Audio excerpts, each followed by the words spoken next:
Amigos, bienvenidos una vez más a nuestra serie, a nuestro seminario de vida familiar titulado Diseñados para Amar. Hemos estado aquí todos en estas oportunidades disfrutando de consejos útiles que han sido de gran bendición. Estoy seguro que ustedes están esperando ansiosos que comience el programa de esta noche. Vamos a agradecerles también a quienes se han unido con nosotros aquí en Forest Grove, Oregon, en el noroeste de los Estados Unidos. Es un área preciosa, muy lindo lugar. Estamos con un tiempo bellísimo en estos días. Es muy bueno saber que también tenemos caras sonrientes que están dispuestos a participar con nosotros como dueños de casa. Y esta noche los dueños de casa van a tener una participación muy especial porque hemos seleccionado preguntas que ellos han traído y vamos a dedicar este tiempo de preguntas en un momento más a contestar las preguntas de los dueños de casa. Estamos seguros son preguntas muy, muy interesantes. Muchas gracias una vez más por unirse a nosotros. El título de la presentación de esta noche se titula La sexualidad. Es un tema delicado, tema que debe ser tratado con el debido profesionalismo, y tenemos a las personas que son expertas en lo que es el tema de la sexualidad, el doctor Miguel Ángel Núñez y su esposa Mary, que oportunamente los vamos a presentar a ustedes. Hemos tenido la gran alegría de recibir mensajes de muchos de ustedes de diferentes partes del mundo hispano. Tenemos personas de Guatemala, Honduras, El Salvador, Panamá, de Nicaragua. Hemos también recibido mensajes de personas de Canadá y de otros lugares, y gracias por unirse a esta transmisión, que es, por supuesto, en este momento en vivo. Tengo también la alegría de decir que en un país muy lejano de donde vienen nuestros presentadores y donde yo también, gracias a Dios, tuve el privilegio de nacer en Chile, tenemos personas que nos han llamado y se han contactado con nosotros, y quisiera saludar especialmente a una familia muy querida, la familia Vázquez Nubia, una gran amiga de la infancia, y sus padres, el pastor Arnoldo Vázquez, están siguiendo, aunque muy lejos en el tiempo, porque estamos a 5 horas de diferencia con Chile, pero han hecho un sacrificio tratando de ver esta programación. Muchas gracias a todos, y más adelante también queremos mostrarles una oferta gratuita que tenemos, y de eso hablaremos también en un momento más.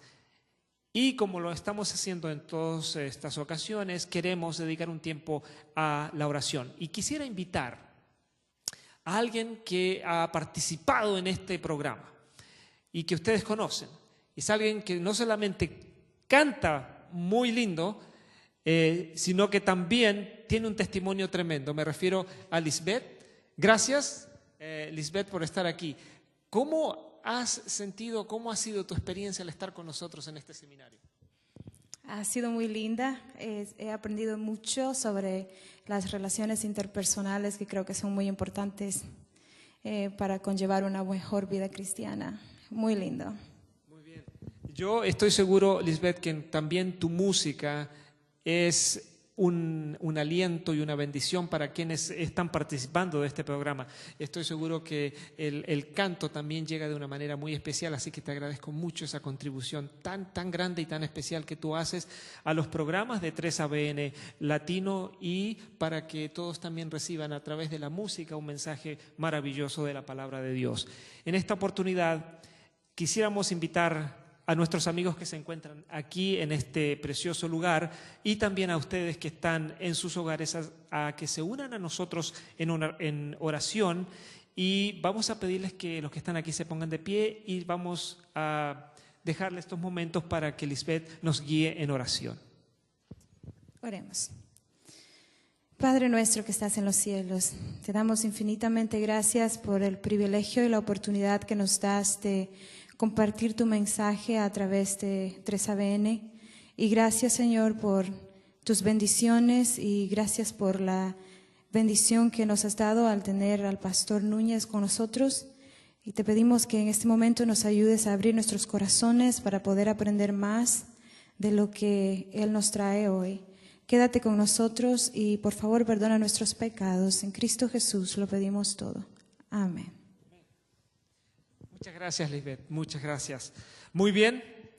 Amigos, vamos ahora a presentarles a nuestros invitados, el doctor Miguel Ángel Núñez y su esposa Mary, que están con nosotros. Muchas gracias otra vez por estar aquí y dedicar este tiempo a contestar preguntas. Gracias a ustedes por invitarnos y por la forma como nos han atendido. Muchas gracias. ¿Qué te han parecido, qué les han parecido las preguntas que han llegado hasta ahora?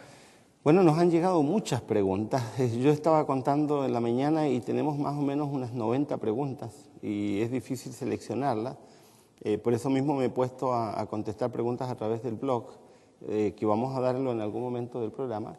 Hay preguntas muy interesantes, muy reales. Hay preguntas que algunos no han entendido algunos conceptos y me alegro que se atrevan a preguntar para pedir aclaraciones. Muy variadas las preguntas. Muy variadas. Un poco de la variedad tiene que ver con los diferentes países que nos han enviado. Eso habla un poco de la pluralidad de inquietudes, pero todos van más o menos en torno a lo mismo. Yo siempre hemos dicho con Mary que no importa el país ni la lengua, los problemas son similares. Cambian los colores, cambian los idiomas, pero los problemas más o menos son parecidos. La problemática humana generalmente es la misma en todo. Incluso trasciende no solamente la cultura hispana, sino en otras culturas. Los problemas generalmente son los mismos. Son los mismos. Vamos a las preguntas. Mi pregunta es la siguiente. Me divorcié hace unos años. Mi esposa me abandonó y conocí a una joven 15 años menor que yo. Pero ella es divorciada y con familia. Llevo una relación de noviazgo. El problema es que mis hijos no la soportan. Bueno, yo diría en primer lugar que cuando se inicia una relación después de un divorcio, lo menos que debe interesarle en este instante son los hijos. ¿Qué es lo que piensan los hijos? Lo que debe interesarle es las consecuencias por las cuales ustedes llegaron al divorcio. O sea, no las consecuencias, las causas por las cuales llegaron al divorcio. Porque los estudios de divorcio demuestran que la mayoría de las personas que se divorcia y vuelve a casarse es un alto candidato para divorciarse. Para un nuevo divorcio. Para un nuevo divorcio. Entonces, lo primero que hay que establecer acá, más que lo que piensan los hijos, es establecer primero las causales que los llevaron al rompimiento de sus relaciones matrimoniales anteriores para no cometer un error. Ahora, yo veo ahí un problema que no tiene nada que ver con los hijos, que es la diferencia de edad. Es decir, 15 años de diferencia de edad me parece que es peligroso. Siempre hay excepciones. Yo no los conozco a las personas que están formulando la pregunta, pero me parece que es muy riesgoso. Es decir, ya tienen un riesgo, el riesgo de haber tenido divorcios los ambos, y ahora está el riesgo de la diferencia de edad, lo que hace más complejo la situación. Correcto. Ahora, en la situación de hijos, a los hijos hay que, en el caso de divorcios y nuevos matrimonios, hay que involucrarlos siempre y cuando sean menores. Pero si son adultos y jóvenes adultos, no tienen por qué involucrarse en una situación que tienen que resolver la pareja, absolutamente. El resto no tiene que meterse, no les corresponde, es una decisión de ellos. A veces los hijos se sienten con ciertos derechos sobre los padres que se han divorciado y se vuelven a casar o se van a volver a casar, y me parece que no es correcto. Pero si son niños pequeños, sí, hay que involucrarlos, en conversar, en dialogar, en integrarlos. En descubrir qué es lo que le está ocurriendo, cuáles son las diferencias, cuáles son las problemáticas que se están creando, indagar, conversar, persuadir, pero hay que involucrarse, tampoco hay que tomarlos como algo indiferente, no me importa lo que va a pensar el hijo, pero hay que indagar. Claro, pero sí, yo estoy de acuerdo con Mary, solamente que me parece que en el caso de adultos no corresponde. No corresponde. O sea, en el caso de jóvenes adultos o de adultos no corresponde que ellos tengan que opinar. Pero en el caso de niños sí, porque hay una relación de dependencia. En ese caso, el padre o la madre que tiene hijos debe involucrarlo y tienen que participar. Además, yo le digo a gente que se está involucrando sentimentalmente, emocionalmente con gente que ya tiene hijos, yo les digo, bueno, no solamente aquí se enamoran de la persona, también se enamoran del paquete que viene acompañando. Correcto. Ahora, yo me voy a tomar la libertad de ahondar un poquito en esta pregunta, porque hay una corriente, y especialmente en ciertos consejeros familiares, que definitivamente, y esto lo hago porque hay un programa radial que es muy popular aquí en esta área, en los Estados Unidos, en que la persona que conduce ese programa aconseja que quien haya, esté soltero y tenga niños pequeños, que no entre en ninguna relación de ningún tipo hasta que sus niños hayan crecido, tengan una mayoría de edad. ¿Cuál es ese...? A mí me parece que eso, me parece que, en primer lugar, me parece que es un absoluto que me parece que es muy complicado, es muy radical. Ajá. Yo creo que siempre es posible iniciar relaciones sanas, siempre es posible ayudar y colaborar. Ahora, no va a ser fácil establecer una relación donde hay hijos pequeños y donde hay una madre o un padre ausente, porque los niños seguirán teniendo su padre o madre ausente. Nunca va a ser fácil, pero conocemos muchas parejas que han logrado crear una dinámica que les ha permitido salir adelante y construir buenas relaciones. De hecho, he leído algunas experiencias de gente, y de hecho me los han hablado. Tenemos un caso de un alumno que tiene más aprecio por su madre sustituta que por la madre biológica, porque la mujer con la cual se casó el padre, que se convirtió en su madre, cumplió un muy buen rol. Así que me parece que es exagerado decir, no, lo que sí hay que tomar muchos resguardos, hay que pedir ayuda, hay que pedir orientación, hay que actuar con mucho cuidado para la sensibilidad del niño, pero ponerse en la situación de decir no, definitivamente me parece radical. Perfecto. Y desde el principio en la respuesta a esta pregunta ustedes han mantenido el hecho de que hay que analizar las razones por las cuales llegamos al divorcio, luego pues en eso involucrar a los niños pequeños. Correcto. Porque van a crecer. Y van a verse influenciados. Obviamente. Vamos a la siguiente pregunta. El tema que nos convoca en esta oportunidad es la sexualidad, y esta pregunta tiene que ver con eso. ¿A qué edad del niño o niña se puede ser claro o explícito en la forma o manera de cómo se desarrolla una relación sexual de una pareja? Por ejemplo, cuando el niño pregunta, ¿cómo llegué yo al estómago de mamá? Bueno, que yo sepa, ningún niño llega al estómago de mamá, a menos que tenga una fisiología medio rara. Así que hay que ser claro. Una de las... Claro, sí, bueno, yo siempre... Una de las cosas que nosotros enseñamos es que con los niños siempre hay que ser claro, pero hay que ser claro con la pregunta que hace el niño. Entonces, lo que los adultos no entienden y se complican es que si el niño te está preguntando una cosa específica, contéstale lo específico, no le des una clase de sexualidad. O sea, si el niño pregunta, es un niño de 2 años, 3 años, ¿cómo llegó mi hermanito a la panza de la mamá? Y tu papá ayudó, y se acabó. O de una forma muy especial. O de una forma muy especial, no le den más datos y el niño se queda tranquilo. Ahora, me gustaría hacer un alcance.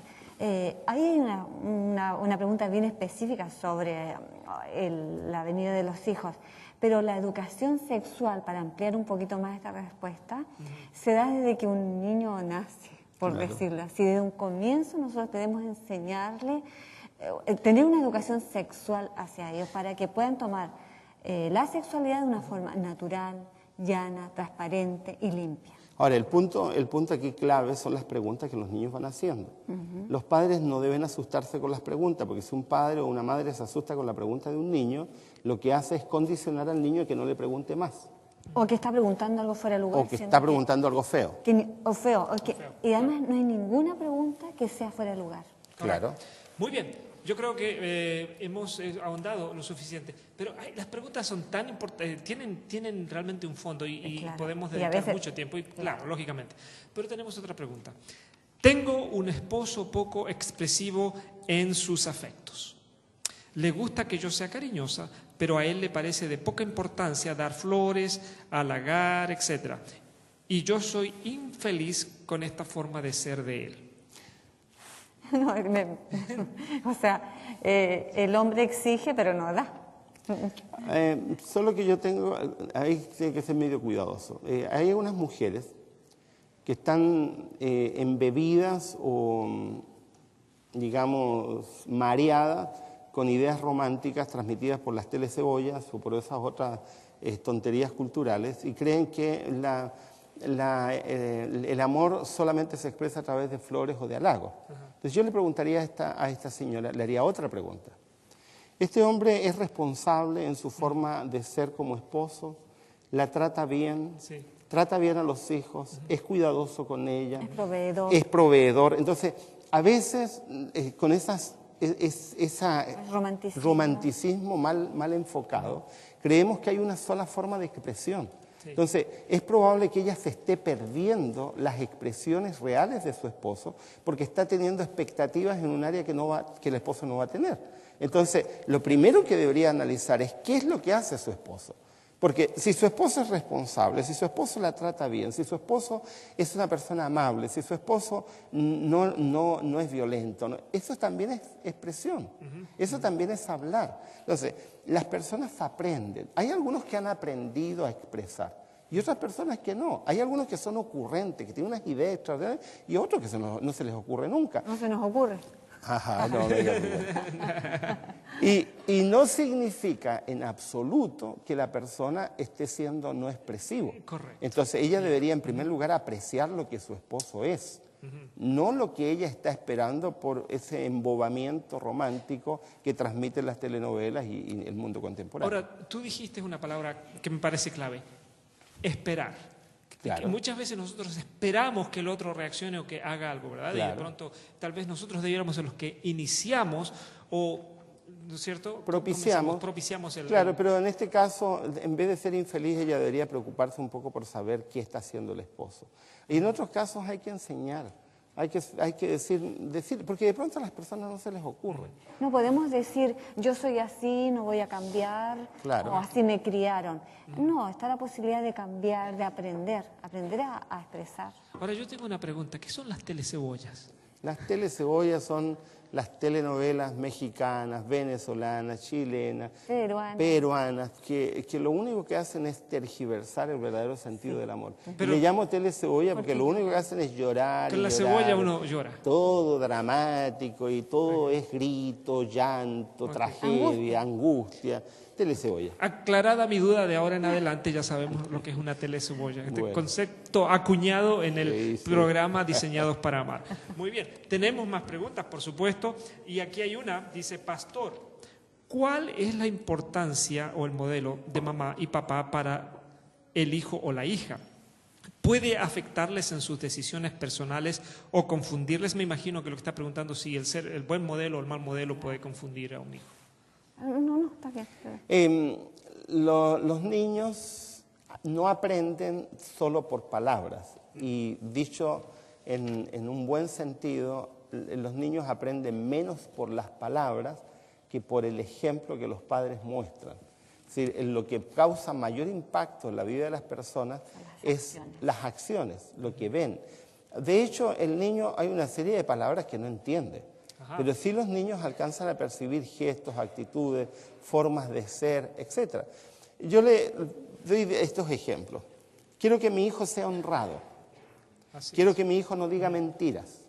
Pero vienen a golpear la puerta y le digo al niño, dile al vecino que no estoy. Y después estoy pidiéndole a ese mismo niño que sea honrado y que no diga mentiras. Es una contradicción. O quiero enseñarle que se comporte bien con su hermanito, que sea amable, que no grite, y se gritan los cónyuges. Entonces, ¿cuán importante es? No hay congruencia. No hay congruencia. Ahora, ¿qué es lo que confunde a un niño? Lo que más confunde a un niño es el mensaje confuso que los padres dan. Ahora, puede ser que la madre sea una persona honrada y el padre sea un mentiroso. Eso confunde muchísimo a un niño.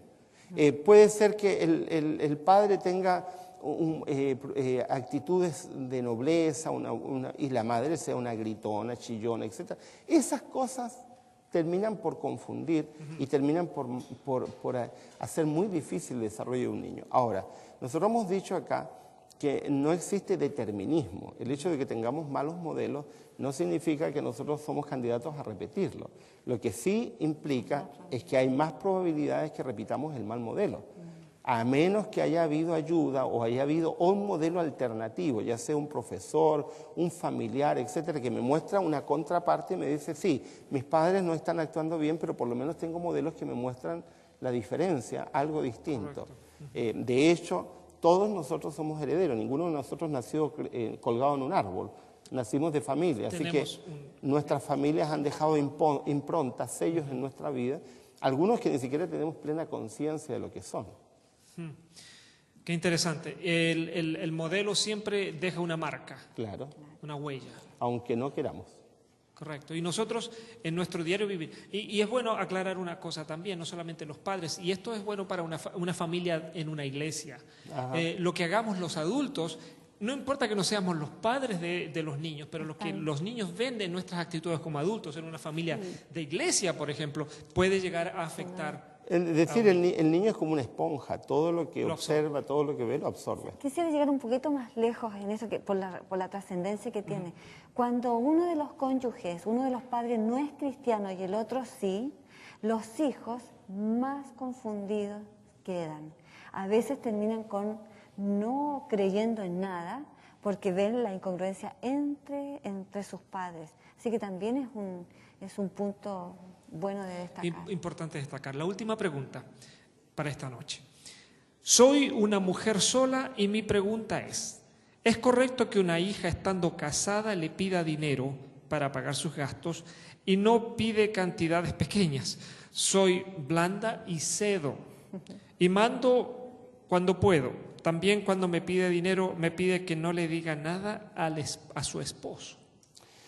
A ver, dijimos el otro día en el tema de bendita suegra, que de hecho hemos recibido varias preguntas en email sobre ese tema, que una de las características de un buen enlace del crecimiento de una buena pareja es que la pareja corte con su familia de origen. El cortar con la familia de origen no significa romper vínculos, pero significa no depender económicamente ni emocionalmente. Y en ese caso, esta hija no está aprendiendo a vivir con sus propios recursos. Teniendo esposo. Claro, puede ser que el esposo sea una persona irresponsable y a lo mejor necesite recursos adicionales. En algunos casos uno puede ayudar como padre en casos excepcionales, pero si esto se convierte en una situación de norma o de un constante pedir, eso no es correcto, porque finalmente va a hacer a esa hija dependiente económicamente de la madre y eso no es correcto, porque no la va a ayudar a crecer. Es el mismo fenómeno que decíamos que los hijos que se van a vivir con los padres. Ella no está viviendo con los padres, pero al final está dependiendo económicamente de la madre y es la misma figura. Y en un marco de engaño, de oscuridad. Y claro, que lo que hace más complejo el asunto. Correcto. Además, ella dice, yo soy blanda. La única que puede solucionar este problema es ella misma. Así que tiene que dejar de ser blanda en ese sentido y ponerse seria y decir, hija, no corresponde. Y hace la salvedad que la hija le pide no poco dinero. Sí, claro. Entonces es una cuestión que ella tiene que resolver, no hay aquí alguna receta mágica. Ella tiene que tomar cartas en el asunto. Y puede ser que le vaya a hacer un daño a su hija a la larga muy complejo, porque su hija no está aprendiendo a vivir con sus propios recursos ni a generar sus propios recursos. Y el error se puede perpetuar en los hijos de los hijos. Obviamente. Muy bien. Muchísimas gracias. Yo creo que hemos tenido muy buenas preguntas que en su mayoría son preguntas que han venido de ustedes, de los que nos están acompañando. Y elegimos algunas nomás por el tiempo. Elegimos algunas nomás porque no tenemos todo el tiempo, pero vamos a seguir eligiendo más y sigan mandándonos preguntas. También le decimos lo mismo a quienes nos ven en la televisión a través de la señal de 3ABN Latino y gracias en el internet en 3abnlatino.org. Quisiera decirles que tenemos una oferta gratis y esa oferta gratis es un pequeño libro que graciosamente el doctor Núñez ha escrito y lo pueden estar viendo ya en pantalla, es Hacia una vida plena. Hacia una vida plena, se llama el pequeño libro que ustedes pueden pedir gratuitamente comunicándose con nosotros a través de correo electrónico que a continuación también vamos a poner en la pantalla y es latino@3abn.org. Beth Melgar y esta noche ella va a cantar un precioso himno titulado En Jesús hay poder.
Gracias, gracias Lisbeth por esa ofrenda musical. Muchas gracias. Y ahora pues estamos listos para comenzar este seminario Diseñados para Amar. Le dejamos el tiempo al doctor Miguel Ángel Núñez y a su esposa Mary. Muchas gracias, un gusto de saludarles. Me alegro que estén llegando temprano, que usen reloj internacional para estar presentes acá. A veces los latinos tenemos la tendencia a usar otro tipo de relojes, así que bienvenidos. Reloj de arena. Un reloj de arena que andamos calculando, sí. Le queremos saludar a todos los que nos han escrito desde Chile hasta el final de América, hasta Canadá. Señal de que hay muchas personas que están viendo este programa. Lamentablemente, los que están en Chile o Argentina o en Perú han tenido que trasnochar, quedarse hasta las 11, 12 de la noche para poder ver el programa. Pero les agradecemos por estar, también les agradecemos a quienes a través de internet nos han hecho llegar tantas preguntas. Y siento que no vamos a poder contestar todas al aire, pero sí estamos contestando a través del blog todos los días. Hoy día contesté 7 y así iré contestando a medida que pasen los días. Ahí está apareciendo en pantalla miguelrespondeblogspot.com y vamos a seguir incorporando preguntas que nos han llegado y que nos van a seguir llegando para poder a través de ese medio. Tal vez es mucho mejor porque queda escrito y al quedar escrito pueden leerlo y reflexionar más en relación con las preguntas que están planteando. Muy bien, estamos en el 5.º día, se nos ha ido rápido el tiempo. Hoy día para nosotros ha sido un día largo porque hemos estado filmando todo el día. Hoy día terminamos de filmar una serie que va a aparecer por 3BN dentro de algunos meses sobre violencia doméstica, un programa que hemos grabado que se llama Amores que Matan, basado en uno de nuestros libros. Hoy día vamos a hablar de la sexualidad en el diseño de Dios. Jorge se quedó corto, habló de la sexualidad nomás. Es la sexualidad en el diseño de Dios, porque no es la sexualidad a secas, se trata de la sexualidad en el diseño de Dios. Es decir, vamos a tratar de descubrir en el diseño de Dios qué sentido tiene la sexualidad. Pero vamos a recordar algunas cosas que hemos dicho. Estamos analizando un versículo de la Biblia que es Génesis capítulo 2, versículo 24. Y Génesis capítulo 2, versículo 24 nos da 3 ideas claves que dijimos que eran como las 3 patas de un taburete. El matrimonio primero es, para formarse tiene que dejar. Dijimos que la palabra clave ahí no era dejar, sino cortar con padre y madre.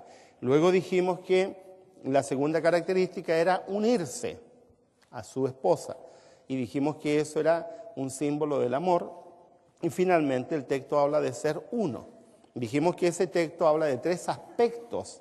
Esos 3 aspectos refieren al aspecto social, al aspecto emocional y al aspecto psicobiológico. Hoy día vamos a hablar de la sexualidad. La sexualidad es un tema tabú dentro de nuestras iglesias y dentro del cristianismo, lamentablemente.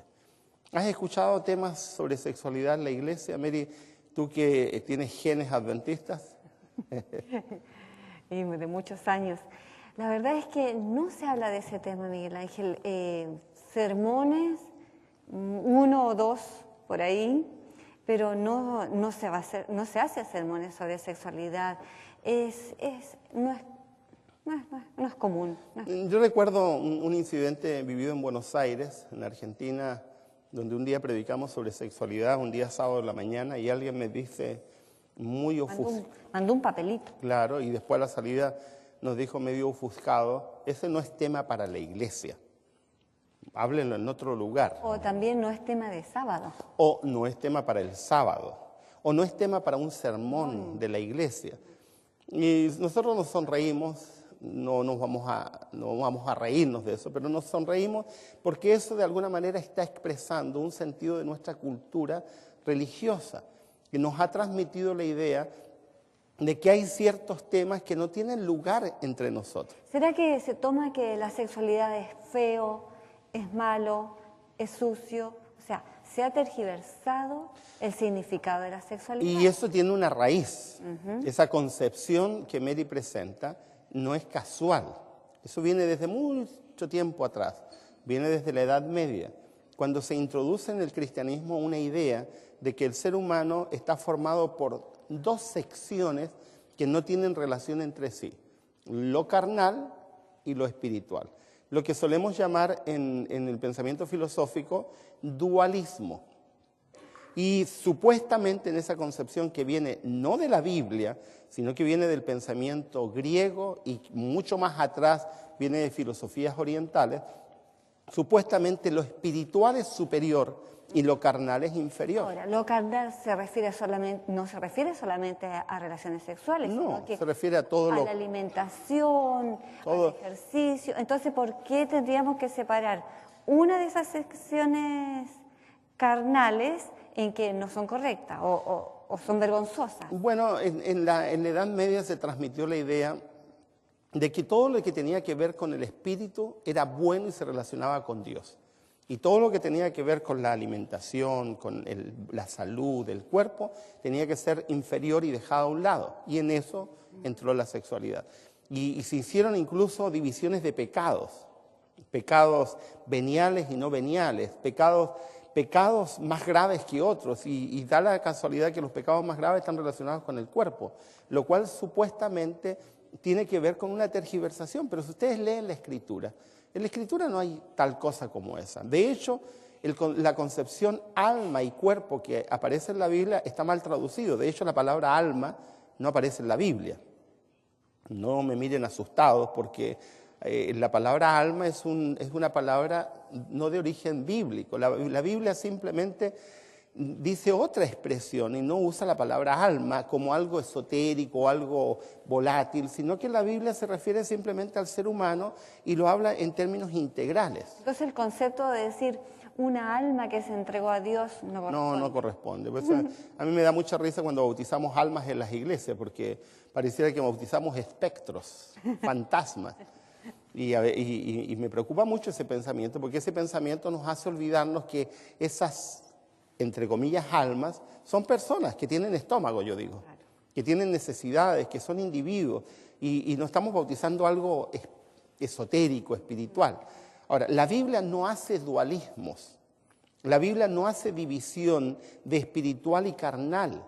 De hecho, el concepto espiritual tampoco es bíblico, el concepto espiritual no es un concepto estrictamente bíblico. La Biblia habla de espiritual, pero eso está en las traducciones. La Biblia habla de un ser integral, donde no podemos separar lo espiritual de lo carnal, porque el ser humano es un todo integral. Ahora, cuando uno analiza el hebreo, la Biblia hebrea, del Antiguo Testamento, y también cuando uno analiza el Nuevo Testamento, uno observa, especialmente en el Antiguo Testamento, una transparencia para hablar de la sexualidad, una, digamos, hasta descarnadamente hablando de la sexualidad, que impresiona porque en nuestra cultura, especialmente la cultura latina, no solemos hablar tan descarnadamente de la sexualidad, al contrario, solemos cubrir la sexualidad con un aire así de misterio, no hablamos directo, no le hablamos directo a nuestros hijos, no hablamos directo entre nosotros. ¿Nos da vergüenza? Nos da vergüenza. Nosotros hemos conversado hasta con parejas que llevan años casados y nunca han hablado de su sexualidad de manera transparente y clara, lo cual es una tragedia. La Biblia presenta la sexualidad de una manera sana. Y es tal el caso de que en la Biblia hay un libro dedicado exclusivamente al tema de la sexualidad. ¿Cuál libro es ese? Y de ese libro, ¿cuántos sermones han escuchado en la iglesia? Y solemos cubrir ese libro de una serie de mitos.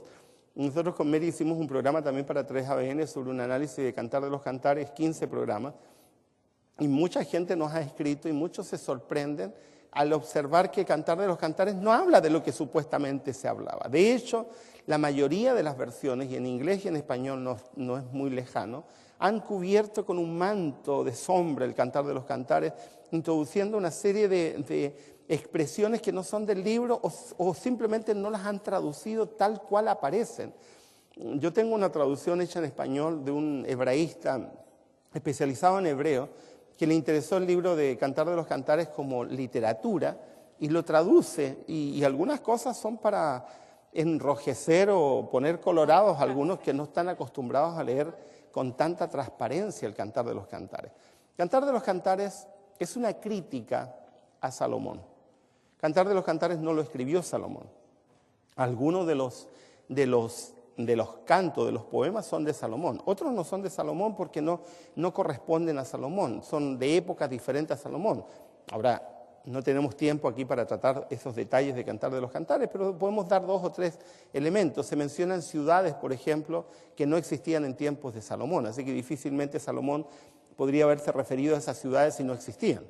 O hay palabras en el libro de Cantar de los Cantares que no se usaban en tiempos de Salomón porque no existían esas palabras, porque la lengua persa, palabras persas que aparecen allí, no se hablaba en tiempos de Salomón, por lo tanto difícilmente él podría haberla introducido. Así que, ahora, no es anormal que el libro de Cantar de los Cantares sea una compilación de poemas, porque también el Salmos es una compilación de poemas, también Proverbios es una compilación, así que no es anormal. Solo que como hemos estado tan acostumbrados a pensar y decir que Salomón lo escribió, pensamos que él lo escribió todo. Hay algunos poemas que definitivamente son de él y otros no sabemos sus autores, simplemente sabemos que se compiló como una crítica a Salomón. No es un análisis de Cantar de los Cantares lo que vamos a hacer, pero sí lo que vamos a hacer es extraer de Cantar de los Cantares algunos principios de sexualidad que son aplicables para nuestra realidad hoy. Nosotros hemos descubierto al menos 20 principios de sexualidad, no tenemos tiempo para transmitir 20 principios de sexualidad, así que vamos a hablar solamente de 8 principios de sexualidad que aparecen en el libro Cantar de los Cantares.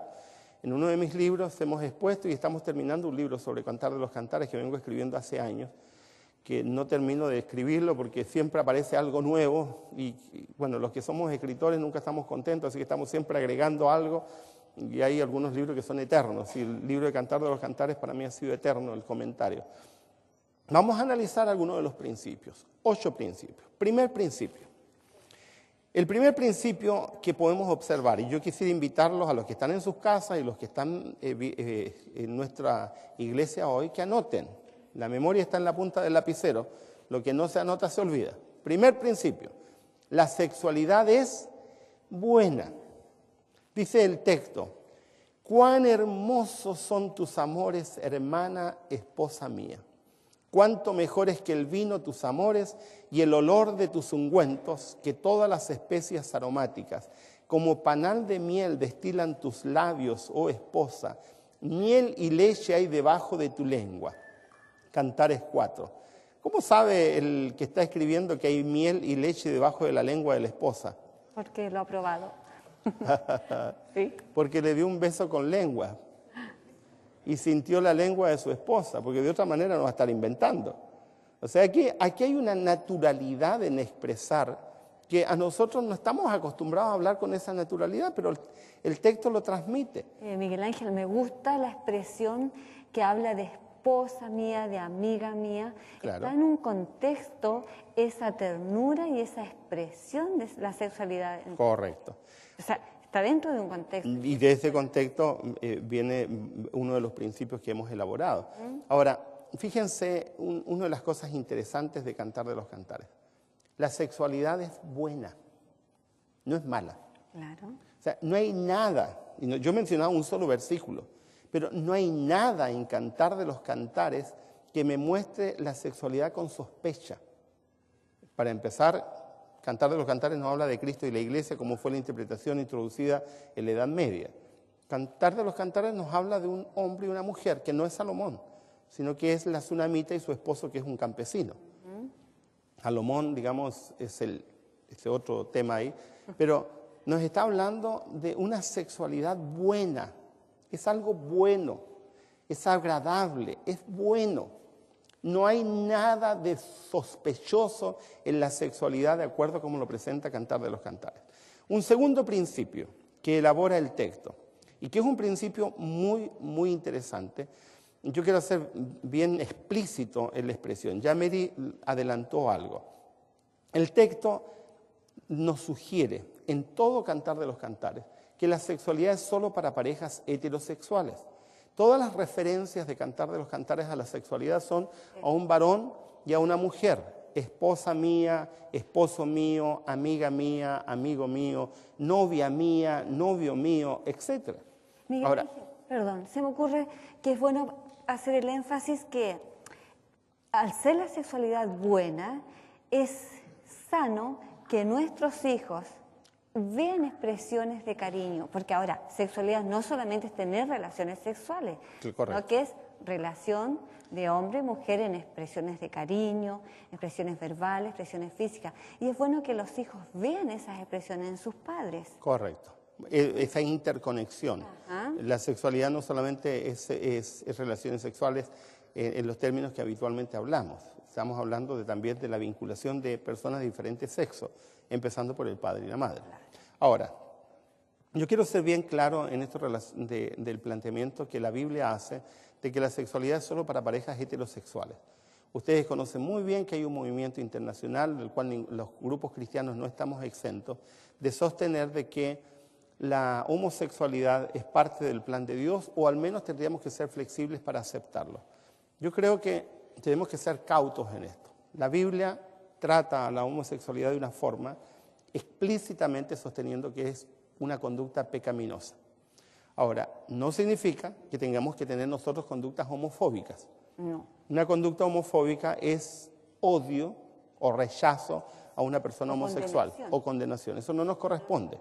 Es decir, la Biblia nos habla de un llamado a amar a los pecadores, pero no nos dice que tengamos que aceptar sus pecados. Y un homosexual no es más pecador que otro ser humano. No es más pecador que un mentiroso o un ladrón, pero tenemos que aceptar y tenemos que ser explícitos en plantear que la sexualidad en la Escritura está dentro del contexto de parejas heterosexuales, varón y mujer. Ahora, si alguien quiere vivir otra cosa distinta, es su decisión, no nos corresponde condenarlo, tampoco nos corresponde a nosotros tener conductas homofóbicas. A mí me molestan mucho esas conductas, porque tampoco es fácil ser homosexual. Algunos creen que es muy sencillo y no lo es. Son personas que sufren mucho, que han vivido situaciones muy difíciles. Yo tengo que ser explícito en plantear lo que la Escritura sostiene. Y la Escritura sostiene de que la sexualidad fue dada para parejas heterosexuales. Ahora, producto del pecado se ha tergiversado y otras personas viven lamentablemente este tipo de situaciones. Yo tengo mucha simpatía por estas personas porque sufren mucho. Yo creo que sufren porque tienen que enfrentarse a situaciones muy complejas, socialmente muy complejas. Ahora, el tercer principio que aparece en el texto que ya Mary adelantó es un principio que probablemente pueda chocar con la sensibilidad contemporánea en los tiempos que estamos viviendo. La Biblia sostiene claramente, y Cantar de los Cantares es explícito, que la sexualidad es solo para parejas casadas. Es decir, la sexualidad solamente está en el ámbito de la relación de parejas casadas. Y en el diseño de Dios esto tiene su razón de ser. El Señor nada hace al azar. Por lo tanto, la razón que tengan que estar casadas es porque las personas van a tener una mejor expresión de la sexualidad en el matrimonio.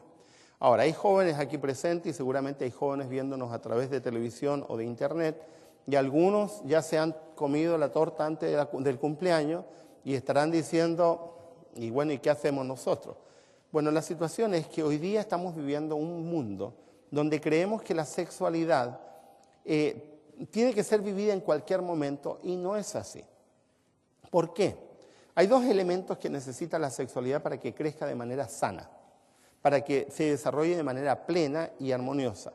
La sexualidad necesita tiempo y necesita seguridad emocional.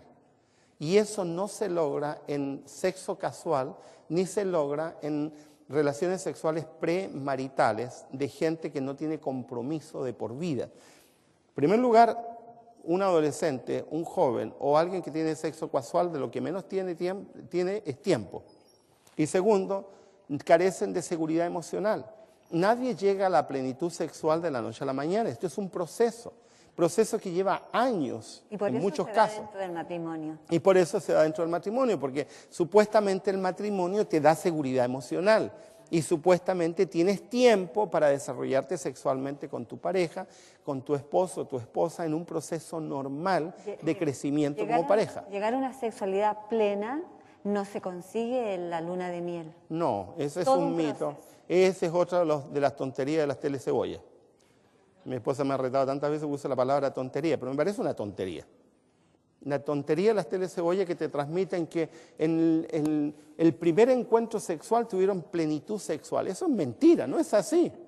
Y todos los que están casados y que están aquí escuchando saben que la mayoría de las veces las primeras experiencias sexuales son menos gratificantes de lo que realmente deberían ser, porque son gente inexperta, gente que se está conociendo, gente que no conoce sus propios cuerpos, por lo tanto la experiencia sexual en vez de ser gratificante, no es gratificante.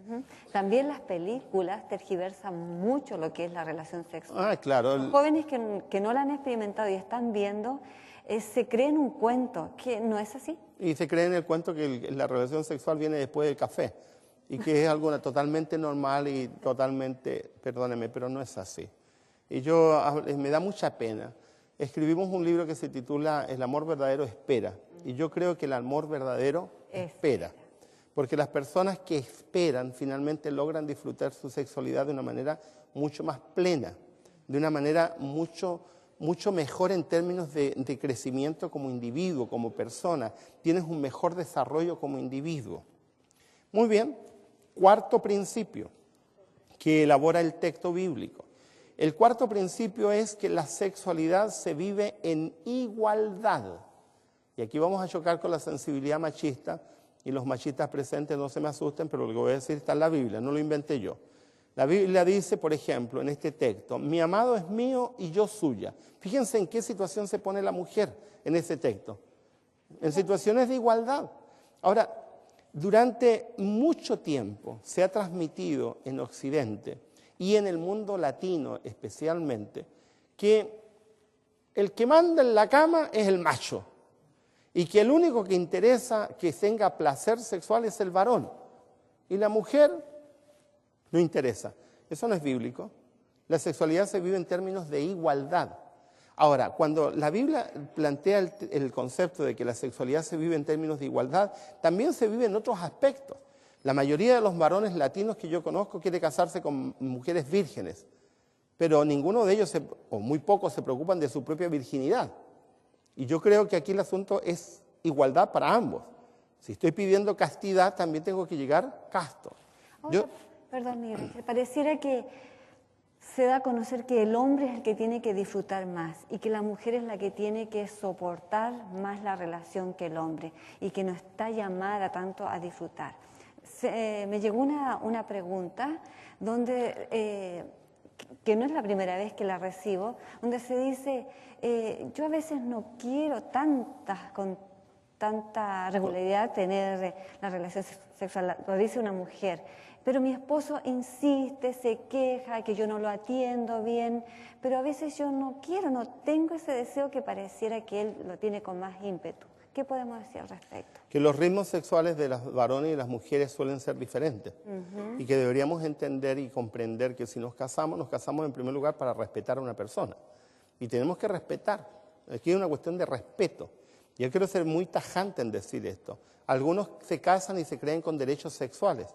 Están casados pero no tienen derecho sexual. La sexualidad sigue estando condicionada por el consenso. Son dos personas que se ponen de acuerdo. Tienen que ponerse de acuerdo. Y no puede ser presionada, porque si es presionada, algo hermoso que tiene la sexualidad se pierde por la presión. Ahora, no significa que la mujer esté privada de gozar. Absolutamente. La relación. Ahora, recién hablaba de la castidad. Y yo quiero ser muy tajante aquí con los varones. Los varones suelen ser muy especiales. Yo también soy del gremio, soy macho, pero se nos enseña a nosotros los varones a pedir ciertas cosas que algunos no están dispuestos a dar. Y en ese no estar dispuestos a dar, finalmente tergiversan las cosas. Yo les contaba a ustedes que yo he peleado con mi suegro algunas veces. En realidad he peleado con mi suegro 2 veces. En 28 años es un récord. Ahora, quizás no es el término pelear. Discutimos. Discutir, decirse algunas cosas. Ustedes ven la característica de mi esposa, siempre trata de suavizar las cosas. Pero hemos peleado. Ah, no han peleado. 2 veces y las 2 veces antes de casarnos. Con mi suegra perdí la cuenta las veces que hemos discutido. Estaban por casarme 2 días antes del matrimonio. Yo estaba alojando en la casa de Mary. Iba saliendo y mi suegro, es mecánico, estaba arreglando un vehículo y me ve que voy saliendo y me dice, Miguel Ángel, ¿dónde vas? Dije, me voy a comprar un traje porque quiero casarme con traje nuevo. Y el viejito me queda mirando y me dice, yo también, me dice, espérame, vamos juntos. Así que esperé, él se cambió ropa, se lavó, etc. Y partimos, suegro y yerno, a comprar ternos. Y llegamos a la tienda y el primero que habló fui yo. Me adelanté al vendedor y le digo al vendedor, señor, ¿tendrá por casualidad un traje blanco? Sí, me dice. Y mi suegro me queda mirando, ¿y para qué quieres traje blanco? Porque me quiero casar de blanco. No, me dice. Mi hija se va a casar de blanco. Sí, yo sé que su hija se va a casar de blanco, pero yo también me quiero casar de blanco. No, me dice. Tú te casas de negro. Mi hija se casa de blanco. No, le digo yo me caso de blanco. Y nos pusimos a discutir. Y en ese estábamos discutiendo así como pelota de ping-pong y aparece el vendedor con el traje blanco. Y no entiende nada y empieza a mirarnos así porque nos pusimos a discutir fuerte. Y mi suegro es porfiado, y yo también soy porfiado. Mi suegro me agarró del brazo y me llevó para afuera, que sí, que no, que sí, que no. El asunto iba tomando un color fuerte. Y mi hija es casta, ella se casa de blanco. ¿Y usted cree que soy yo? También, pues le dije, yo también me quiero casar de blanco, porque estoy en las mismas condiciones que su hija. Y no hubo caso, el viejo se plantó ahí, entonces, pero no le di, me casé, no le di el gusto, me casé de beige. Dije, por último, término medio. Ahora siempre... No sé quién era más porfiado, ¿eh? Claro, pero el viejo... Ahora, ¿ustedes saben por qué las mujeres se casan de blanco y los varones se casan de negro? Yo hice un libro que se llama Diseñados para Amar, así se llama, igual que el seminario, e investigué una cantidad de tradiciones en relación con los matrimonios y descubrí por qué las mujeres se casan de blanco y los varones de negro. Lo inventó una reina de Inglaterra que estaba con algunas tuercas medio zafadas de la cabeza y se le ocurrió a la reina Victoria de Inglaterra que ella tenía que casarse de blanco porque ella pura. Y los varones tenían que casarse de negro porque supuestamente en la época victoriana los varones tenían que tener experiencias sexuales previas para poder guiar a sus esposas en su vida sexual. Y por eso ellos tenían que casarse de negro y las mujeres tenían que casarse de blanco. Eso es una tontería. Desde el punto de vista estrictamente bíblico, hay igualdad sexual. Eso significa que tienen los mismos deberes y los mismos derechos. Eso significa que si exigimos castidad, los varones también tenemos que ser castos. No podemos exigir castidad, no podemos pedir algo que no estamos dispuestos a dar. Ahora se le dio el símbolo de pureza, de castidad claro. al blanco, pero antiguamente se casaban de colores. Obviamente, las mujeres se casaban, las mujeres y los varones se casaban con sus mejores ropas y generalmente eran de colores. Y mientras más colores tenían, más lindo se observaba porque el color era símbolo de alegría y mientras más colores habían, era más alegre. Pero como a esta señora se le ocurrió casarse de blanco, yo creo que si se hubiera ocurrido casarse de rojo, todas las mujeres se casarían de rojo hoy día porque a la reina Victoria se le ocurrió así. Esas cosas es una moda en realidad. Y que perdura. Una moda que perdura hasta ahora. A mí lo que me interesa es rescatar el sentido. La Biblia es clara en sostener la igualdad sexual de varones y mujeres. No hay lugar para uno superior o otro inferior, no hay lugar para un goce mayor a uno y un goce menor para otro. Pobres abuelas o bisabuelas que no lograron disfrutar su sexualidad plena porque transmitieron esas ideas. Pobre de algunas de ustedes que no esté viviendo eso porque desde la perspectiva estrictamente bíblica no hay lugar para la desigualdad. Otro planteamiento, otro principio, principio número 5. La Biblia sostiene que la sexualidad no solo es buena, también es deseable en sí misma. Y entiendan bien este principio. Es deseable en sí misma. Y vamos a repetir el versículo bíblico que está corroborando este principio. El texto bíblico dice, qué hermosa eres y cuán suave, oh amor deleitoso. Tu estatura es semejante a la palmera y tus pechos a los racimos. Yo dije, subiré a la palmera, asiré sus ramas, deja que tus pechos sean como racimos de vid. Eso parece descripción agrícola. Pero esta descripción agrícola, si uno lo lee detenidamente, es una descripción hermosa. ¿Qué está haciendo el que está describiendo que es un campesino? Entonces está usando elementos propios del mundo campesino y hermosos. Y está describiendo la belleza del cuerpo de su esposa con imágenes propias de un campesino, con imágenes propias de alguien que se extasia al ver una palmera y ver un racimo de uvas, etc. Y lo más interesante es que eso también lo puso Dios en el ser humano. Obviamente. Y lo que puso Dios es el sentido de sensualidad, el goce sensual. La sexualidad es buena en sí misma, pero también la sexualidad es deseable. El hecho de que alguien tenga apetencia sexual no lo convierte en marciano, lo convierte en terrícola. Una persona normal. Cuando nuestro hijo nos dijo por primera vez, yo les conté que le gustaba una chica, yo tuve una alegría enorme. No sé qué habrán sentido ustedes, pero cuando mi hijo me declaró que le gustaba una mujer, qué bien me sentí yo. Porque si le hubiera gustado un varón, ay Señor, me habría sentido re mal. Así que me sentí re bien porque dije, esto está bien. Va bien encaminado. Va bien encaminado, va bien. Y yo le alabé, le dije, qué bueno hijo. La sexualidad es deseable. Nuestra hija, si es que no se ha quedado dormido, debe estar mirándonos. Aprovechemos de mandarle saludos a Mary Allen y a Alexis. Y a Denis y a Katy, porque tenemos 4 hijos, no 2. Sí, pues la novia y el marido son hijos nuestros también. Cuando nuestra hija tuvo su primera menstruación, Mary y yo hicimos una fiesta. La mayoría de los casos de la familia pasa por alto y ni siquiera dicen nada. Hicimos una celebración. Nosotros hicimos una celebración, hicimos una fiesta y llevamos a nuestra hija a un restaurante. Nos gastamos re caro, la llevamos a un restaurante, le hicimos algo especial y le teníamos un regalo a nuestra hija. Le regalamos una enciclopedia de, no recuerdo, 4 tomos. 4 tomos. Vida, Amor y Sexo, una enciclopedia que hizo la editorial Sa Feliz en España, una editorial cristiana, y se lo regalamos a la hija, 12 años. Y se lo pasamos a la hija. Y la hija, entusiasmada, tomó su primera menstruación como algo totalmente normal, incluso bonito, y tiene buenos recuerdos de ese momento.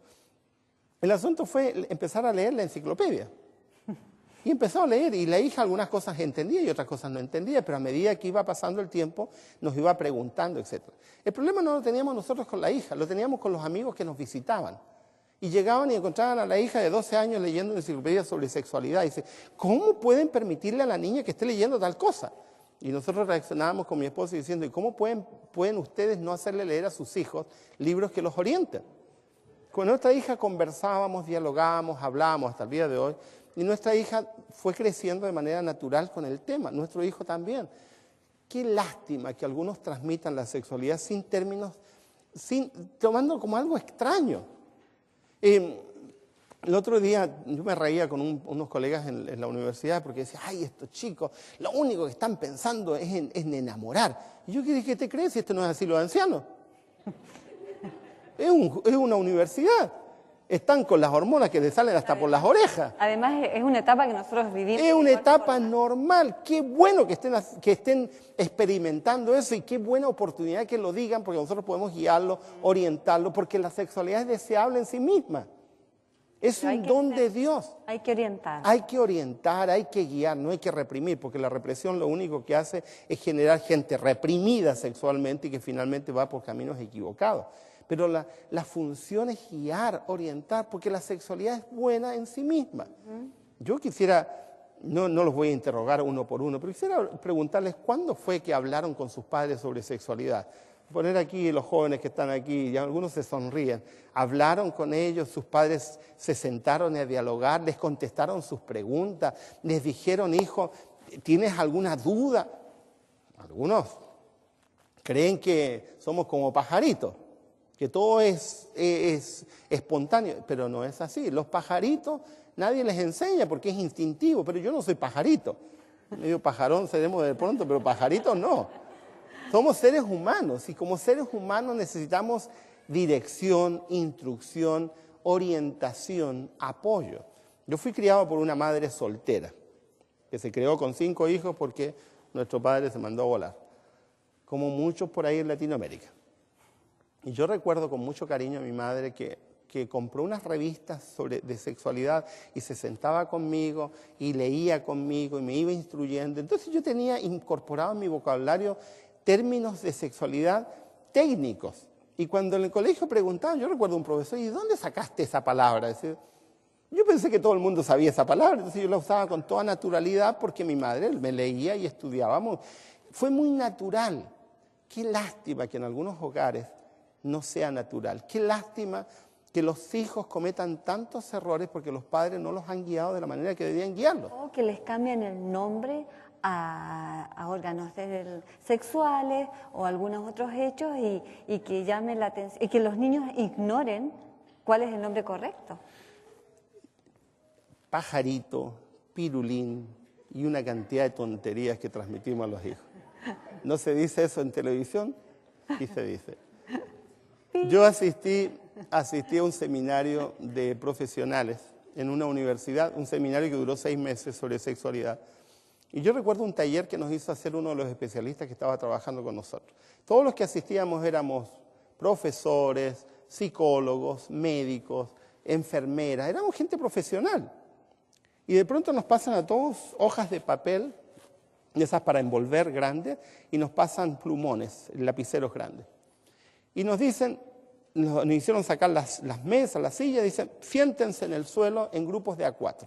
Y nos sentamos todos en grupos de A4. Entonces nos dice el especialista, escriban todas las palabras que ustedes conozcan con las cuales nos referimos a los órganos sexuales. Y empezamos a escribir.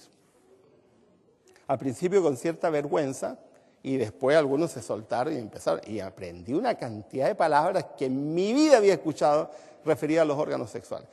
Y después era una risotada, porque todos nos reíamos. Y se dice así, sí, en mi pueblo dicen así. Y anotaban. Y después nos hicieron poner en la pared para que contempláramos, y muchos se repetían. Y después el hombre nos hizo reflexionar sobre lo siguiente. ¿Qué ven en común en todas estas palabras con las cuales nos referimos a los órganos sexuales? Y empezamos a notar un patrón común. Y ese era el interés que tenía el especialista al hacer esa experiencia, no que aprendiéramos malas palabras. Dijo, aquí hay un elemento común. ¿Y saben cuál es el elemento común? La mayoría de las palabras con las cuales nos referimos a los órganos sexuales son del mundo animal. Eso significa que nosotros tenemos tendencia a animalizar la sexualidad. O denigrar. Denigrar la sexualidad, más que humanizar la sexualidad. Y eso es preocupante. Y ahí después ya dejamos de reírnos y nos pusimos serios y nos dimos cuenta del grave peligro de la malformación sexual que hace que las personas terminen tergiversando un don tan extraordinario que Dios nos ha dado, que es el don de la sexualidad. De hecho, no sé cómo le llaman acá las palabrotas, a las... Lisuras se dice en Perú, Lisuras. carabatos en Chile. Chile, no sé cómo se llama aquí cuando alguien dice palabras incorrectas para insultar. ¿Cómo se dice? Ya, malas palabras. Bueno, Ya, bueno, a eso también tienen connotación sexual. con sexual. Si se hace un análisis, Claro, claro. eso es otra vez degradar. En los baños públicos, refiriéndose a los órganos sexuales de una forma muy fea, escribiendo, etc. Ahora, fíjense, la Biblia presenta la sexualidad como algo deseable en sí mismo. La cultura lo que ha hecho es denigrar la sexualidad. ¿Qué debería hacer un cristiano? Si nosotros creemos en el cristianismo como corresponde, tenemos que ennoblecer la sexualidad y entenderla en los términos que Dios lo entiende. Y enseñarle a nuestros hijos como algo natural, normal y bonito. Muy bien, vamos al siguiente principio. El siguiente principio, el sexto de los 8 que vamos a presentar, es que la sexualidad es consensuada. Hay que explicar lo que significa consensuado. Consensuado tiene que ver con acuerdo, con consenso, con ponernos de acuerdo. Muchos varones especialmente, y perdónenme varones que le esté dando con un caño en la cabeza, muchos varones se creen con derechos sexuales sobre sus esposas. E incluso algunos fuerzan a sus esposas, las obligan a tener vida sexual. Y eso, perdónenme que lo diga tan francamente, no es sexualidad, sino que es violación. La sexualidad tiene que ser consensuada. ¿Cómo lo expresa Cantar de los Cantares? Fíjense lo que dice el esposo. El esposo le dice a la esposa: eres jardín cerrado, hermana y novia mía. Eres jardín cerrado, fuente sellada. Esto hay que explicarlo porque si no, no se entiende. En el mundo antiguo, en los palacios y en las casas antiguas, en el tiempo que fue escrito este libro, existían huertos o árboles o jardines interiores al cual tenía acceso solo el esposo o la esposa, dueños de la casa. El resto no podía entrar, eran privados. ¿Claro? Muy bien, de eso está hablando el texto. Ahora fíjense cómo le contesta la esposa a lo que el esposo está pidiendo. La esposa le dice: entra, amor mío, en tu jardín a comer de sus frutos exquisitos. ¿De qué están hablando? No están hablando de manzanas, no están hablando de huerto, es una metáfora. ¿De qué? ¿De qué? De permitir la relación sexual. Están invitándose, él está invitándola y ella está accediendo. Es decir, en Cantar de los Cantares se muestra un principio, el principio del respeto, el principio de que la sexualidad es consensuada, el principio de que la sexualidad tiene que darse en un vínculo de respeto, no de imposición. Es bueno decirlo que también se conversa, se ponen de acuerdo. Es muy práctico sugerir que las parejas se citen para Claro. la relación, no que salga así de la nada. Cuando especialmente se están cansados, para que se preparen y para que sea realmente un mutuo acuerdo. Un momento placentero y no un momento desagradable y no un momento de tensión. La sexualidad es consensuada. En el mundo latino y en muchas partes del mundo se transmite la idea de que los varones tienen derecho a la vida sexual cuando quieran, donde quieran, y eso no corresponde. La esposa no es un objeto, la esposa es una persona. Y como persona debe ser respetada. El principio bíblico es el principio de que mutuamente se respeta. Muy bien, el séptimo principio. Para que la sexualidad se exprese de una manera correcta, la sexualidad exige fidelidad. Séptimo principio, la sexualidad sana, para que sea vivida de una manera sana, exige fidelidad. No se puede desarrollar una sexualidad sana en un contexto de infidelidad. La infidelidad es básica, es fundamental, es lo que la Biblia presenta. Fíjense en lo que dice el texto. Cantares es muy explícito en presentarlo. Él dice, refiriéndose a la esposa: Azucena entre espinas es mi amada entre las muchachas. ¿Qué idea está transmitiendo? Exclusividad. Todas las otras mujeres son espinas, la única Azucena eres tú. ¿Cómo le contesta a ella ahora? La misma idea, pero con palabras diferentes. Como un manzano entre árboles silvestres es mi amado entre los jóvenes. Es decir, todos los otros son árboles silvestres, el único manzano eres tú. O sea, le está expresando con expresiones del campo. ¿Qué idea? La idea de exclusividad, la idea que son únicos, la idea de que no hay lugar para otro. Entonces, la sexualidad sana se desarrolla en un contexto de fidelidad o de otra forma pierde su sentido. El último principio que vamos a ver esta noche es el octavo. Yo les he dicho que hay 20 principios, no tenemos tiempo para elaborar todo, pero vamos a elaborar el último principio. La sexualidad es un don de Dios. Hay muchos que sospechan del libro de Cantar de los Cantares y dicen Cantar de los Cantares es un libro que no debería estar en la Biblia. De hecho, ha habido discusión a través de la historia del cristianismo de si debería incluirse o no el libro Cantar de los Cantares en la Biblia, porque supuestamente el libro Cantar de los Cantares no habla de Dios. Y yo digo supuestamente, pero no es verdad. El asunto es que Cantar de los Cantares no es un libro normal. No es un libro con introducción, desarrollo y conclusión. El Cantar de los Cantares es un libro, es una compilación de poemas, pero en realidad, más que compilación de poemas, es una obra de teatro que estaba pensada para ser cantada.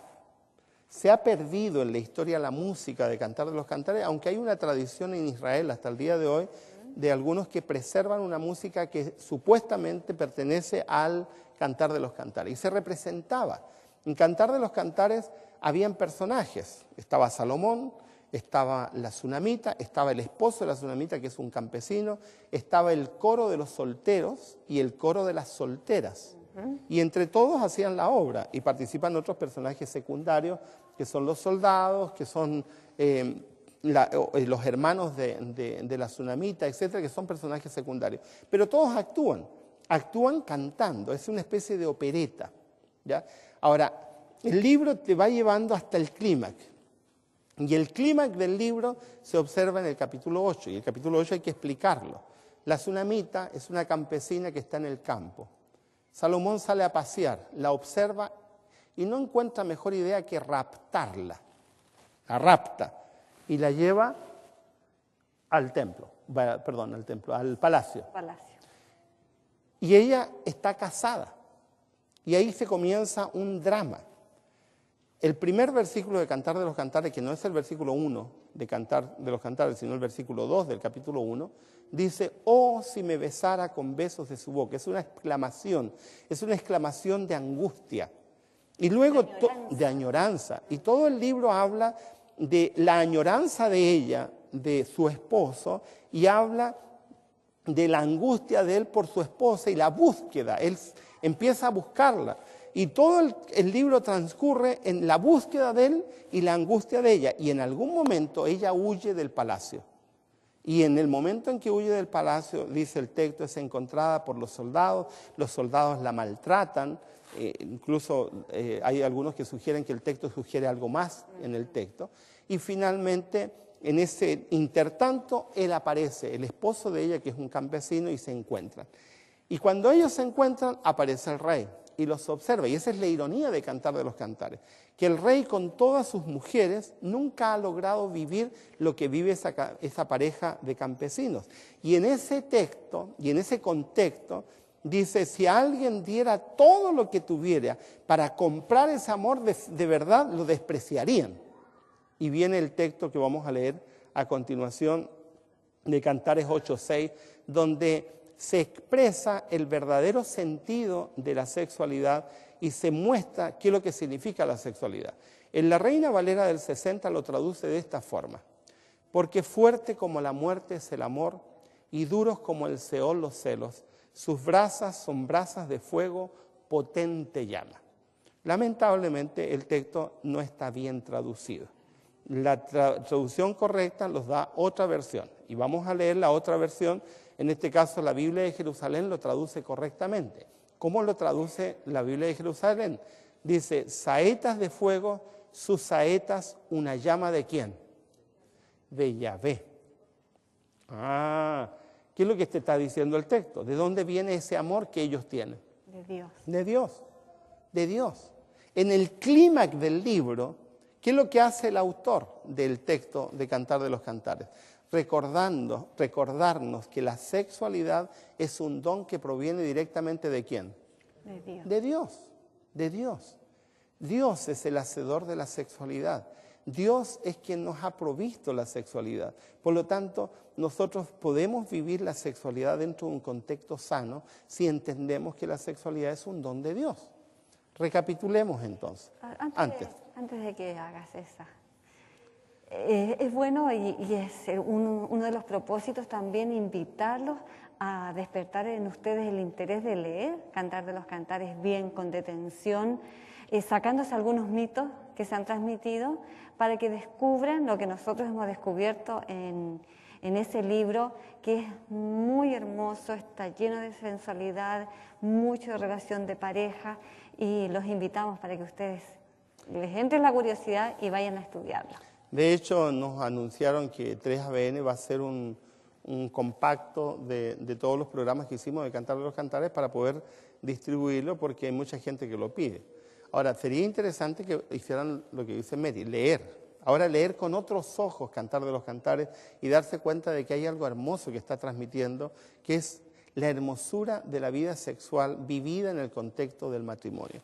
La sexualidad es buena, la sexualidad es deseable en sí misma, la sexualidad es un don de Dios, la sexualidad es para ser vivida en el contexto del matrimonio, la sexualidad es para parejas heterosexuales, son principios importantísimos. Si logramos vivirlo, vamos a vivir una vida plena. Fíjense que en el texto bíblico da tres elementos en Génesis 2:24 para que crezca un buen matrimonio. El primer elemento es, una pareja tiene que cortar. ¿Con quién? Con padre y madre. El segundo elemento, tiene que unirse. Y dijimos que el unir tiene que ver con el amor. Y el tercer elemento, tienen que ser una sola carne y se refiere a la relación psicosexual, porque no se relacionan cuerpos, se relacionan personas con su mente y su cuerpo. Estamos hablando de seres integrales. Ahora fíjense la hermosura de la Escritura. Nos presenta tres elementos claves, tres elementos importantísimos. Están dentro de un contexto clave para entender. Ahora, lamentablemente, nuestro mundo ha tergiversado las cosas. La gente piensa de que una persona sana puede formar una pareja solamente teniendo relaciones sexuales y cree que la sexualidad es todo, pero la sexualidad es una parte. También necesitamos el compromiso social, también necesitamos el compromiso emocional y es ese todo, esa conjunción donde se conjuga el compromiso social, el compromiso emocional y el compromiso físico, psicológico, el que hace la armonía de un matrimonio. No es un solo aspecto. Lamentablemente, por las telenovelas, por las películas, porque el cine también ha transmitido mucha de esta mala información, por las novelas rosas y por una cantidad de malas informaciones que hemos recibido, hemos transmitido la idea de que simplemente el matrimonio es un aspecto nomás. Claro, o ni siquiera debe existir matrimonio para llegar a la sexualidad. Bueno, de hecho, en algunos casos se está transmitiendo esa idea, que es una idea deformada y que no tiene sentido. La sexualidad está dentro de un contexto. Está dentro de un contexto no solamente de una pareja casada, sino está dentro del contexto del amor, de una pareja que se ama, y está dentro del contexto del matrimonio. Es una pareja que ha cortado con su familia de origen para formar un núcleo nuevo. Es decir, la sexualidad, y fíjense que en el texto es lo tercero que se menciona. Si para que la sexualidad se desarrolle de manera armoniosa, ¿qué es necesario primero? Haber cortado con padre y madre, ser independientes, tener criterio de adulto para tomar una decisión y comprometerse socialmente. ¿Qué es segundo? Amarse. Claro. Si no hay amor, la sexualidad no puede expresarse de manera adecuada. Por lo tanto, cuando esos dos elementos previos están, entonces la sexualidad se vive de una manera plena. Es como un broche de oro. Es como el broche de oro que completa todo el cuadro. Ahora, si sacamos estos elementos y los estudiamos, los analizamos, los vivimos de manera independiente, aislados, O se llega al matrimonio por otra vía. entonces terminamos por echar a perder el diseño de Dios. El diseño de Dios es muy claro. Y arruinamos nuestras vidas. Y nos hacemos infelices por decisión propia. Y desde esa perspectiva echamos a perder algo que es hermoso y lo convertimos en algo que Dios no quiere. Es como la ilustración que yo les ponía el primer día. El arquitecto hace un diseño y viene el albañil y dice, no me gusta esta ventana, la voy a cambiar. Y viene el constructor y dice, este pilar no me gusta, lo voy a cambiar. Y finalmente se echa a perder.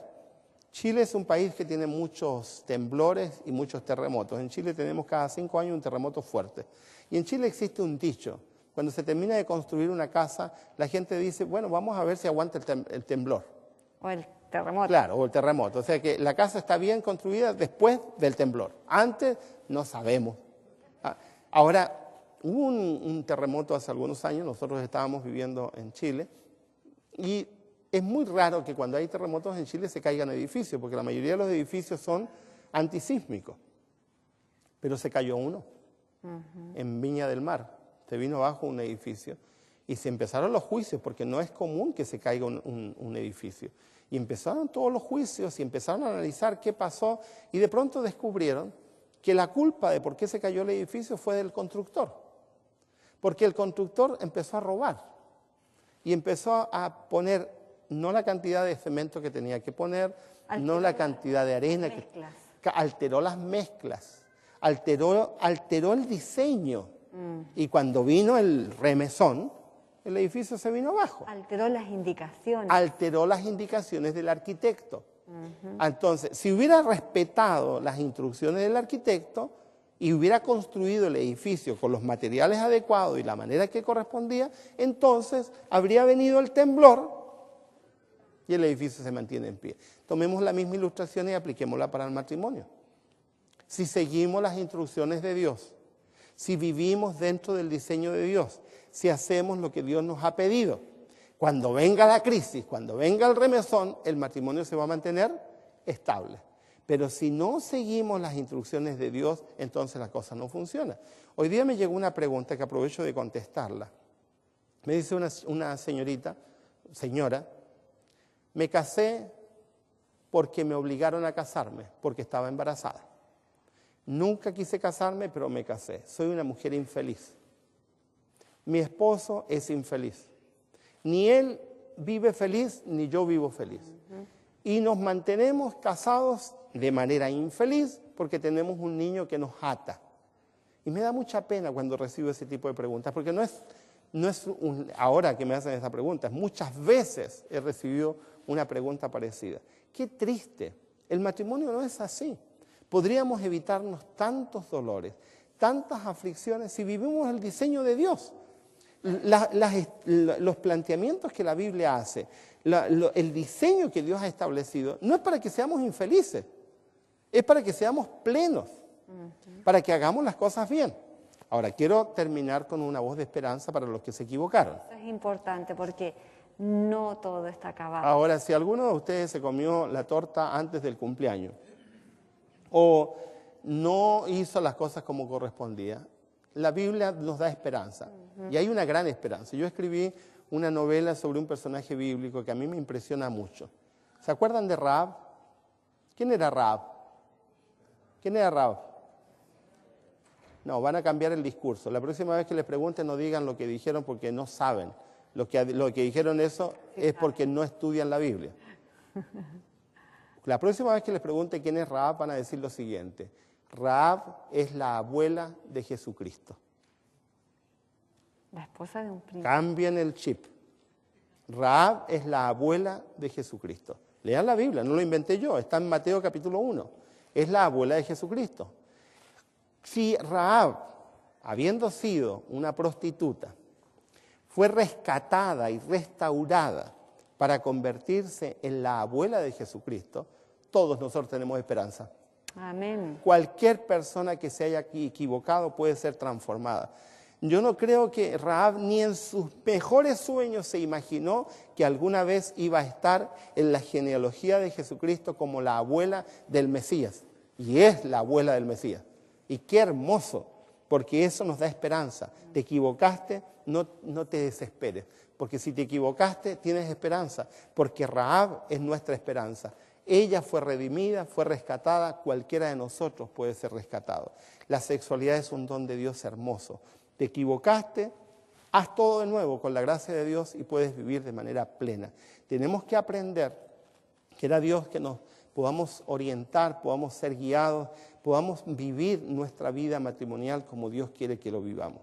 Queremos invitarlos en los diferentes países donde nos ven para encontrarnos nuevamente mañana en directo para ver nuevamente y estudiar nuevamente un tema diseñados para amar. Hay mucho más que aprender. Que el Señor les bendiga, que el Señor les acompañe donde quiera que estén.